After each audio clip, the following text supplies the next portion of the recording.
Kaisang dan Gibran sama saja, mungkin juga sama dengan Jokowi. Bikin yang sakit, makin sakit lagi. Mungkin dari sakit hati, berubah menjadi sakit jiwa. Yang sudah bersemangat, kayak paling benar saja, jadi uring-uringan.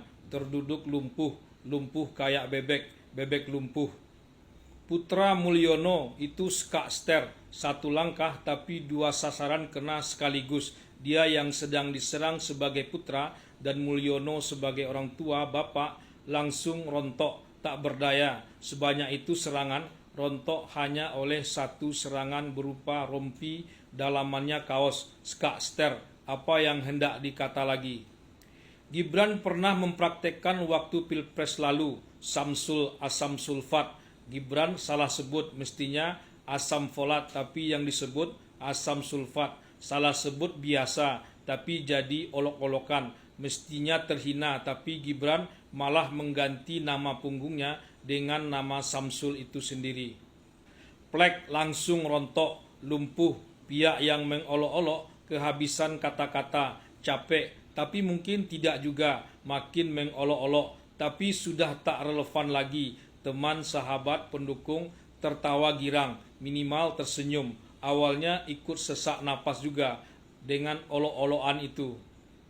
Jokowi dan keluarga tak ingin dibela, kata Jeffrey Giovanni, Ketua Dewan Pembina PSI.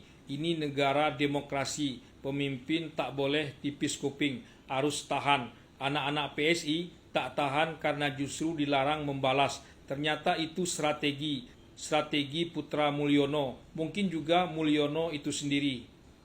Jangan-jangan dulu Jokowi dan keluarga juga tak ingin dibela. Buzzer saja yang merasa itu tugasnya membela junjungannya. Kini buzzer itu pula yang justru ikutan menyerang Jokowi dan keluarga. Seolah-olah dulu merasa sudah berjasa. Jokowi dianggap tak ada artinya tanpa mereka, bukan sebaliknya.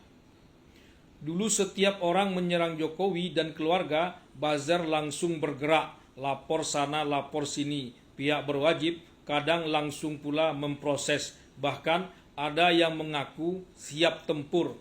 Ingat dialog Benny Ramdhani dan Jokowi soal pihak yang menyerang Jokowi. Kita jauh lebih besar dari mereka, tegas Benny di hadapan Jokowi.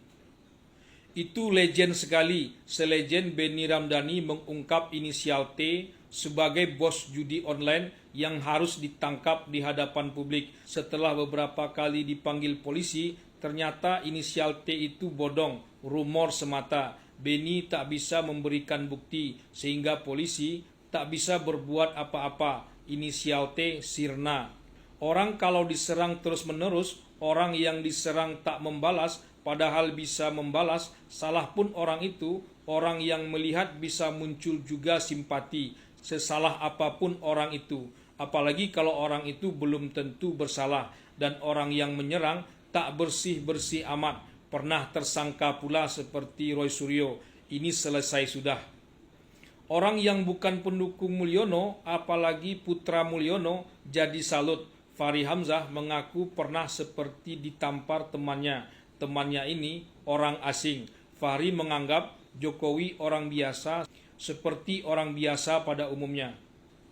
Temannya itu mengingatkan Fahri, jangan dianggap orang yang menang Pilwako 2 kali, menang Pilgub di ibu kota sekali, dan Pilpres 2 kali sebagai orang biasa pada umumnya. Anda salah baca, pasti ada sesuatu. Jokowi itu orangnya rinci, detail, kata Prabowo yang dikutip Fahri Hamzah.